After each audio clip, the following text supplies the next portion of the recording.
पाकिस्तान तहरीक इंसाफ की मरकजी क़यादत का लाहौर में अहम तरीन इजलास। चेयरमैन तहरीक इंसाफ इमरान खान ने इजलास की सदारत की। इजलास में सीनियर कायदीन का हकीकी आज़ादी मार्च जारी रखने का फैसला। हकीकी मार्च आज से दोबारा वजीराबाद से शुरू होगा। मार्च रावलपिंडी की जानिब बढ़ेगा।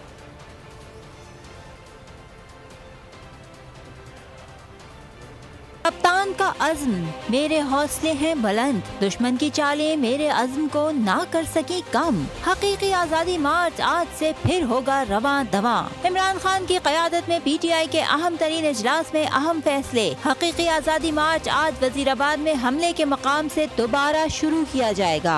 वजीराबाद में बड़े अवामी इज्तिमा के इनेकाद के बाद हकीकी आज़ादी मार्च रावलपिंडी की जानिब बढ़ेगा। फैसलाबाद और मुल्क के दीगर हिस्सों से कायदीन काफिलों की शक्ल में रावलपिंडी की जानिब बढ़ेंगे। मुल्क भर से काफिले नवंबर के तीसरे हफ्ते में रावलपिंडी पहुंचेंगे। इजलास में कहा गया है कि तहरीक इंसाफ का एक ही बुनियादी मुतालिबा है कि इंतखाबात जल्द अज जल्द करवाए जाएं, असेंबलियां तहलील की जाएं और चारों सूबों में फौरी इंतखाबात की राह हमवार की जाए। इजलास के दौरान कप्तान पर हमले की तहकीकात पर मुशीर दाखिला पंजाब उमर सरफराज चीमा ने ब्रीफिंग दी। कहा, 1 से ज़ायद हमलावरों ने चेयरमैन तहरीक इंसाफ को निशाना बनाया। उन्होंने बताया कि 3 अरकान पर मुश्तमिल मुश्तरका तहकीकाती टीम आज तक तश्कील दे दी जाएगी। मकामी पुलिस की जानिब से की जाने वाली तहकीकात मुश्तरका तहकीकाती टीम को मुहैया की जाएंगी।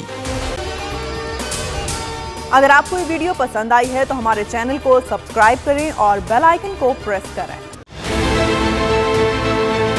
बहुत अच्छी कवरेज की है। ये मार्च की तो जबरदस्त कवरेज थी। बॉल की प्रॉब्लम सबसे बेस्ट थी। सबसे ज्यादा रील्स और सबसे ज्यादा रेटिंग के साथ बोल रहा नंबर 1। सब्सक्राइब करें और बेल दबाएं ताकि कोई खबर रह न जाए।